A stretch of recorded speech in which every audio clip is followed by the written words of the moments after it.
it'd be fair to say that I'm a big believer in the power of the spoken word. Something that I do all the time. I speak on radio, I speak on the podcast, I speak in person. And I believe in the power of the spoken word. Poetry, however, is something that I've never really gotten my head around. I just can't get into it for the most part. However, when a friend of mine posted on her socials a poem that I took the time to read, it blew me away. I got so much out of it that I had to have a conversation with her about it. Her name is Ananya, and you're going to listen to that conversation today. It really, really is a good one. I'm excited to present it to you. I'm excited for you to hear her.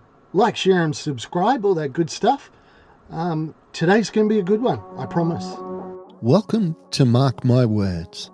Mark My Words is the story of my journey from a place where I was shattered to where I could live again. Hi, I am Ananya Banerjee, a change maker, a student, and an activist. So I wrote this prose, and I'll share with you all, which is poetry begins not when I begin to recite, not even when I pick my pen to write. It begins way before. When I see something, when I begin to observe, when an alien emotion visits me, when the emotion becomes my friend and sits with me for long enough to make me think, question, and challenge, to make me want to do something, to make me choose to write. I write to express. I write to express, to inspire change, to protest, to voice out, to remind myself and the last person that we have a voice. A voice crushed and muted every time it rose against the injustice. My poetry began when injustice began. When I was unaware of the pain, when it came to me on a night of silence and aloneness, when I chose to think about what I feel, how I feel. My poetry has been flowing on the internet and on scattered pages in my room. But it comes to you when you feel the pain of the oppressed, the pain of the unknown, the pain of silent you. It comes to you when it has to. But the poetry began long back, even before my poetry was known to me. Thank you. I just, again, I'll say it on air. I never really get poetry or prose. It's something that I admire. I like that people can do. I love sometimes some of the words that people put together. But I have to say, I've never heard a piece of prose that has awakened so many things in me as this one does. So let's get into it. You shared this on Facebook, Mhm. and you're somebody that I like, you're somebody that I admire. So I thought I will give this a go, as in, let me really read into it and think about it and judge it for myself. And I, I don't even know where to start. So you talk about injustice in this. Injustice should not resonate with me. Mhm. I'm a white person living in an Anglo country. I have all of that, I guess, privilege, people would call it. But when you talk about injustice, it resonates with me. And I'm wondering if that's what you were hoping. Absolutely, Mark. First of all, thank you so much for taking out the time to read my post and then process it and reach out to me to talk about it. When I talk about injustice, I understand when you say that you might be a privileged person, but I don't always mean that injustice is about someone externally oppressing the other person. It doesn't always, it is definitely social, it could be economic, it could be political, anything, but injustice could also be about an individual and life. Sometimes we feel that life is unjust to us, or it's Mhm. not treating us fairly, or as a human, some other human is not treating us as we deserve to be treated. And even deeper, if I go, we do injustice with our own self sometimes, when we fail to understand who we are, what we are, when we are not able to understand and respect our body or mind, our spirit, when we're going way too far from the concept of self-care and anything, we might be doing an injustice with ourselves, wanting to do too much and wanting to wanting to achieve too much. And that's just so much of expectation from us, that can be injustice as well. It's that injustice, I think you're saying, of when you're not kind to yourself. It can be absolutely that, yeah. It's funny, that word injustice, it's Hmm. so loaded, Hmm. but the way that you've used it in this is you've expanded the meaning. You've Hmm. expanded the concept for me. There's another phrase in there, and I want to ask you about it. And it's when an alien emotion visits me and the emotion becomes my friend. That strikes me, first off, brilliant, brilliant writing. Thank you. Brilliant. The idea of alien emotions. We often feel like, I think, that our emotions are just, they're there. Hmm. They're the things. They're, love, hate, sadness, jealousy. But this idea of an alien emotion, can you expand on that for me a little bit here? Sure, I try. So I am coming from, what I'm saying is I'm coming from an experience. A lot of times I felt that I'm just feeling uncomfortable in my body, or I am not just feeling myself, or I would tell somebody I'm not feeling 100%, but what it is. And I would sit with myself to understand what it is. And then I would understand that yes, that was an alien emotion because I did not process it. I did not sit with it. I did not give myself enough space and time to unwrap, unveil all of that.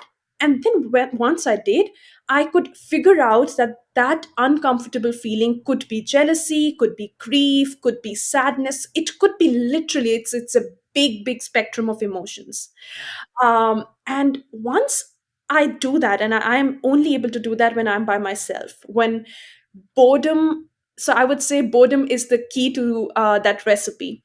It is the most important ingredient, me being with myself. That's why I use the word in the prose, which is aloneness, or there's a difference between loneliness and aloneness. Aloneness is more when you are sitting with yourself and you don't feel a void, you don't feel the need to be in company of people. You are satisfied by your own self, and you can give yourself time to process your emotions, to reflect. So that's where it comes from, that I am reflecting on my emotions, I'm giving the space and time to myself. And that's when the alien emotions get processed and they become my friends. And I am able to understand that, do I need to keep this friend, do I need to manage and do something, that I need to I would not say to get rid of an emotion. I'm not a person who wants to get rid. I'm a person who wants to process and understand emotions. So maybe I'll use the word manage, that I try to manage those emotions instead of running away from that. Yeah, I hope that explains. Oh, it does, and it explains it beautifully because I found when I started living with mental illness, it was and I'm going to start using this word because you've inspired me. Things were alien to me. I talked about how when I first was struck down with mental illness, when I got my PTSD, I didn't know the language. I felt like somebody that'd gone to another country and didn't speak the language. Everything was still familiar to me. Everything was, food was food, books were books, cars were cars. But when you go to ask somebody for something, even something simple, just because you can't speak the same language. And I found that so many things in my initial journey were alien to me, like describing what sadness felt like. You sit down with the psych and they go, "So, how are you feeling?" You go, "Sad." And they go, "Okay, give me more." You go, "Well, I'm really, really sad. And I go, okay, it's like we have to learn a language so that we can learn to express ourselves. And again, I'll always give you credit for it, but that idea of things being alien to us, what a powerful image that you've come up with there. Thank you, Mark. And I learned something from you as well, that yes, we have to learn the language of understanding ourselves and our mental health. So I'd keep that in mind as well. Now, your poetry begins, and I'm quoting, of course, when your poetry began, when injustice began, when I was unaware of the pain, and it came to me on a night of silence and aloneness. Now, I know that we've already spoken a little bit about that word aloneness, and you've talked about how you need to um, be aware of that pain. But I love this idea of injustice comes first, awareness, then silence and aloneness, and then you learn to start to deal with things. Was that just a group of words that fitted well for you, or was this a fundamental concept for you? It is a fundamental concept. It is my own lived experience, my own journey of understanding myself, and then putting it in words for sure. Because I see that poetry for me has never been about, decoration or beauty or a luxury. I don't write poetry because it sounds nice and pleasant. I write poetry because it is my expression. It's one of my tools for social change. It is a way for me to display spectrum of emotions, for me to talk to strangers, for me to talk to my people. So it is my language of sometimes revolution, sometimes resistance, sometimes expression. So definitely, I think I wanted to express my thoughts and my journey through all of these words, and I'm glad that they fit it in a way that it made sense. But yes, it is a journey from emotions being alien to me sitting on a silent night. I'm that person who usually uh, unwinds through slow music, old Indian ghazals and classical music with dim lights, and then I want to process my day and emotions and reflect. I think it's also my privilege and a luxury that I'm able to do that. I recognize that. And then get to the aspect that you're talking about, awareness, which brings in my poetic and spiritual journey, both of those. So it is an active process. I'm trying every day to get towards awareness. Yeah. You write again, I write to express, to inspire change. And this is the part for me which it doesn't seem related, but it clearly is. To express, to inspire change, to protest, to voice out, to remind myself and the last person that we have a voice. In that sentence, to protest jumped out at me. What was your thinking in that piece of the prose there? Hmm. So definitely, I'm writing this last paragraph, just telling about what poetry is for me and why I write poetry. Just how I was talking to you about poetry is not luxury for me; it's so much more than that. I remember these words of a very famous author and a lyricist. And a poet from India, and I've grown up, looking up to him, Mr. Javed Akhtar, and he said that art, literature, and poetry are the vocal cords of a society, and our silence is their tranquility, which moved me. And when I say their tranquility is, could be oppressors, or where the injustice is coming from. So that was one of those thoughts that had sparked an emotion in me, and I really wanted to write and process and make it my own. But coming back to your question, when I say that I am writing poetry as a protest as well, growing up as an activist and a change maker, my parents put me into street theater, and plays, roadside plays and everything, which were essentially to create awareness, to talk to masses through, our prose, our poetry, our actions, and everything, and storytelling, and to ignite an emotion in them that yes, we have to be part of the change. So growing up, I have seen that art in general, or poetry in specific as well, are really powerful tools to protest against a particular topic. I have been protesting through my poetry against stigma around mental health, and against female feticide, which is gender specific abortion of a fetus in the womb.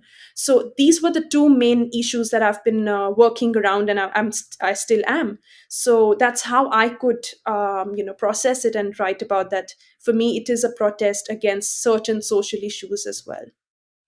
It's a funny word in this context because you're you're you call it prose. I don't know what to call it properly, but in this, I find myself being cast around a little bit. I feel like I'm a little bit on a ship, and there's a lot going on.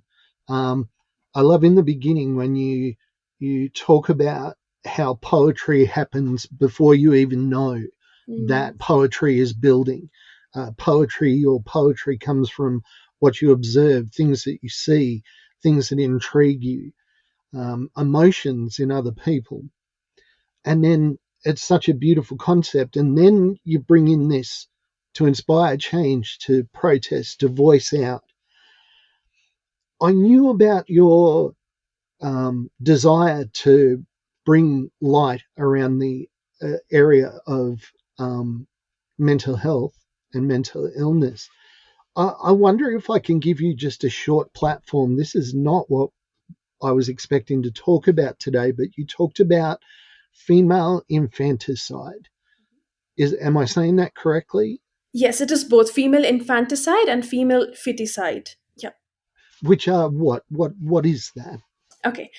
So as the word, if you break the word feticide, which is coming from fetus, when the child is not even born, they are in womb of the mother, and there is it is still unfortunately prevalent in a lot of countries all around the world, especially in Asia.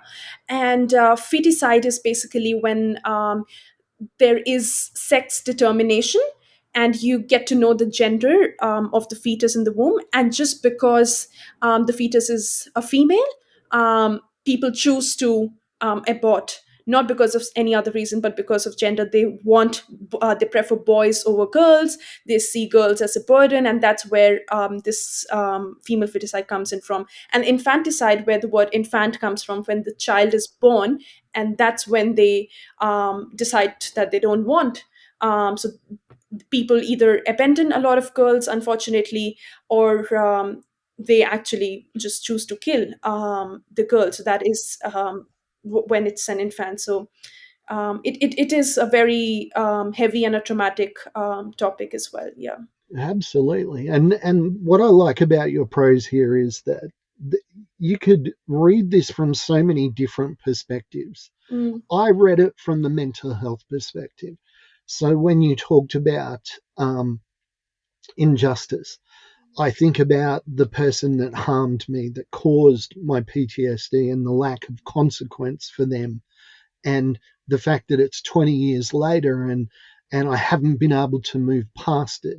So I look at injustice in that way. But when you explain about the other kinds of injustice, I love that this isn't, I mean, this would be so relevant for so many different peoples in so many different circumstances. Is that, I'm just going to ask, is that intentional? Do you do that on purpose, or is this just a giant accident? And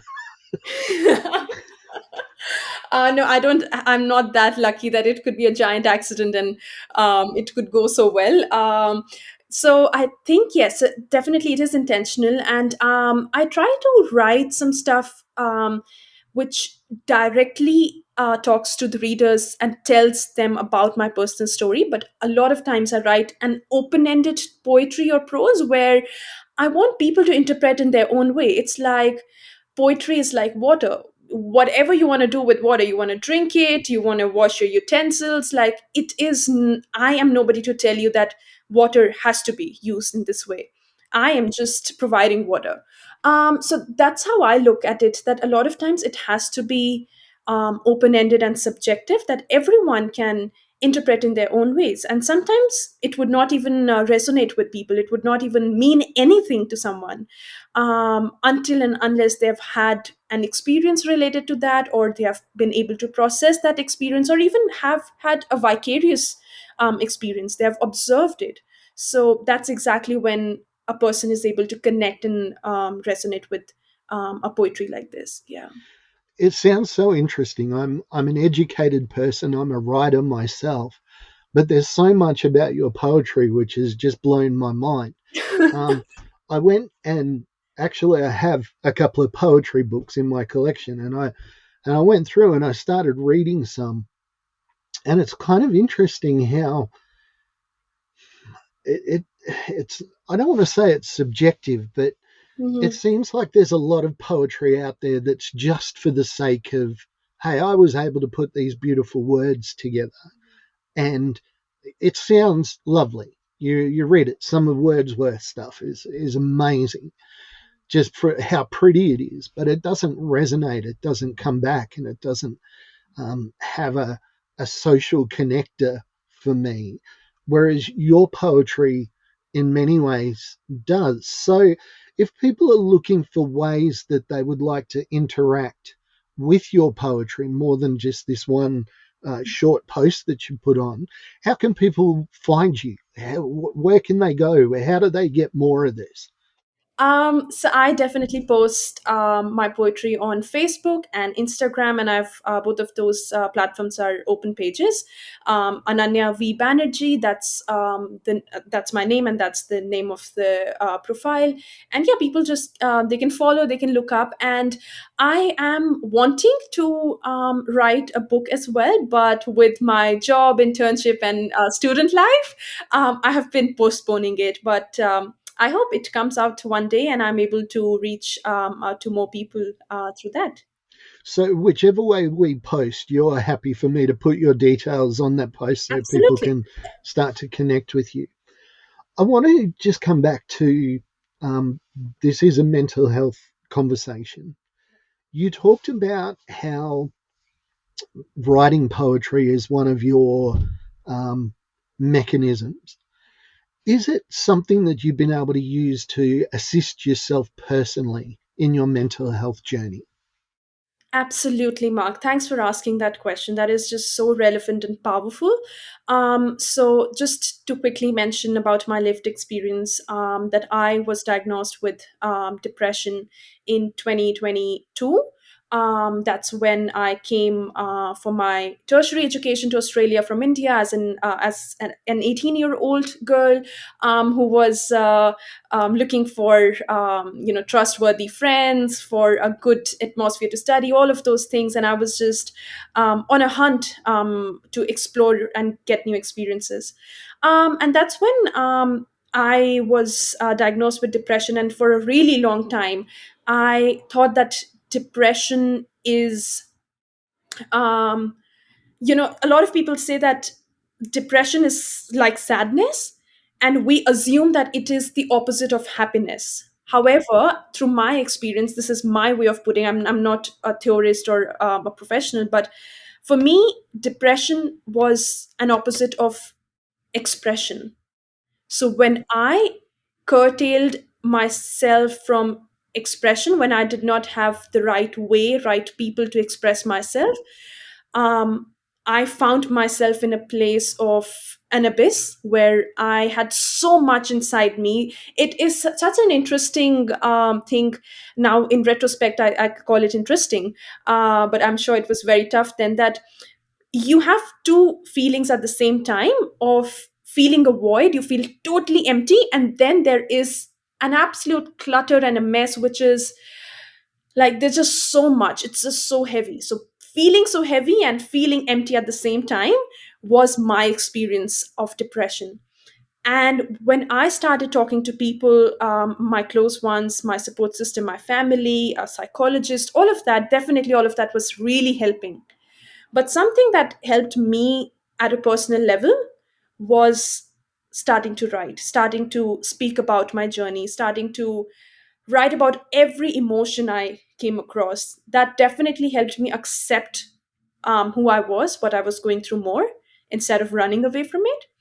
Um, and yeah, that's definitely been my mechanism, and I understood how powerful it is, and I want this to reach to people, and I've been able to connect with so many people. I've because I put it on Instagram, I've heard back from so many friends and people even I don't know, that in my poetry around depression or mental health, they see themselves, and they talked to me, and they could after that seek professional help as well. So yeah, that's been my journey with poetry. It's interesting because I see myself as an artist in a different way. I'm Okay. not a poet. Mhm. I am a writer. I am a communicator, and I have to. You've actually made me realize something about how important communicating about my mental illness, how much that helped me to get not better, but to manage my mental health a lot better. I love the juxtaposition that you said, and it's such a true observation that when you're living with depression, there's so much, but so little. You feel overcrowded, you feel pulled in a million different directions, but an absolute emptiness and you're in a void, and it's this weird kind of alien emotion. Mate, again, every time I speak to you, I learn something more. I've learned, I got a lot from your poetry, but even in speaking to me today, you've given me a couple of revelations, which I'm going to have to spend some time thinking about because you whatever you're doing, keep doing it. It's amazing. You have a gift that I wish that I had, that I hope I can emulate, not through poetry, but through my own art. And I just really want to thank you for your time today, mate. You need to know how much it means to me that you've taken this time to have the conversation, and how much it will mean to anybody that listens to this as well. I am getting emotional at this point, and I am really grateful and thankful to you, Mark, because I don't think I would have gotten an opportunity to unwrap and talk about this poetry anywhere else. So thanks for always creating that space for bringing in so meaningful questions and talking about it. So I'm so grateful, Mark, and thank you so much for this. You're amazing, mate. Thank you. Thank you. Thank you for listening to Mark My Words. I'd like to thank my producer, Meredith Brosnan, and also Torian, Kevin, and Lorraine. And I can't forget the band Adelaide, who allows us to use their song as our theme.